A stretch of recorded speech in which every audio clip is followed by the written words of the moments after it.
ভারতীয় এক মুসলিম বৃদ্ধাকে গুম করার অভিযোগ উঠেছে বিএসএফের বিরুদ্ধে। কুড়িগ্রামের ফুলবাড়ী উপজেলার বনচৌকি সীমান্তে ৭২ বছর বয়সী ওই বৃদ্ধাকে পুশ ইন করার সময় বিজিবি ও স্থানীয়দের তৎপরতায় ব্যর্থ হয় বিএসএফ। এক পর্যায়ে বিএসএফ তাকে ফেরত নিলেও ওই বৃদ্ধা নিখোঁজ বলে জানিয়েছে তার পরিবার। নাইম আহমেদের ডেস্ক রিপোর্ট।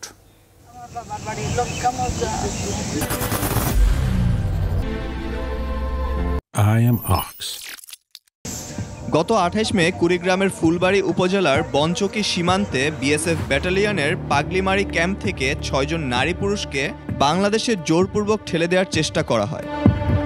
এ সময় বিজিবি এবং স্থানীয়দের তৎপরতায় সেই প্রচেষ্টা ব্যর্থ হয়। ওই ৬ জনের মধ্যে ছিলেন ৭২ বছর বয়সী ভারতীয় মুসলিম বৃদ্ধা মিসমা খাতুন। পুশিন চেষ্টা ব্যর্থ হওয়ার পর একটি ভিডিও সামাজিক যোগাযোগ মাধ্যমে ছড়িয়ে পড়ে। সেই ভিডিওতে দেখা যায় মিসমা খাতুন বিজিবির কাছে আকুতি জানাচ্ছেন যেন বিএসএফ তাদের উপর নির্দয় আচরণ না করে।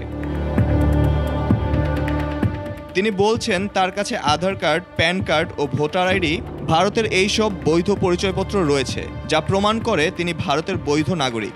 আসামের হোজাই জেলার বাসিন্দা মিসমা খাতুনের বিরুদ্ধে বিদেশি হওয়ার অভিযোগ আনা হলেও তার ছেলে আব্দুল সোবানের দাবি মায়ের কাছে ভারতের সব বৈধ পরিচয়পত্র আছে।